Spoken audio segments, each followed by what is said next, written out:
मेरा ख्याल है कि इस हालत में आपको ज्यादा घूमना फिरना नहीं चाहिए। ऐसा ही है, अब तो बहुत ज्यादा मूवमेंट महसूस करती हूँ। ये मेरी बहन जिमल है। कैसी हैं आप? मैं ठीक हूँ। मेरी बहन को आजकल पता नहीं क्यों गाड़ियों का शौक चढ़ा हुआ है। जैसे ही पता चला कि गाड़ी खरीद रही हूँ तो कहा कि दिखा के लाएं। बहुत अच्छा किया आपने। एक मॉडल तो यही मौजूद है जो आप लोग पसंद करके गए थे, बस इसका कलर थोड़ा डिफरेंट है। और दूसरी गाड़ी मैं आपको सिस्टम पे दिखाती हूँ। तो क्या मैं इसे देख सकती हूँ, अंदर बैठ सकती हूँ? हाँ हाँ, क्यों नहीं, बहुत बिल्कुल। शुक्रिया आपका। देख लीजिए।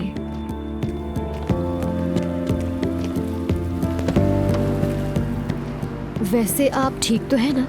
उस दिन आप लोग यहाँ से किसी टेंशन में भागी थी तो मैंने सोचा शायद फोन करना मुनासिब नहीं, जब मिलेंगे तब पूछ लूंगी। घर में बस एक इमरजेंसी थी, अब सब ठीक है। बहुत शुक्रिया। अच्छा लगा सुनकर। आपकी हालत की वजह से और टेंशन हो रही थी।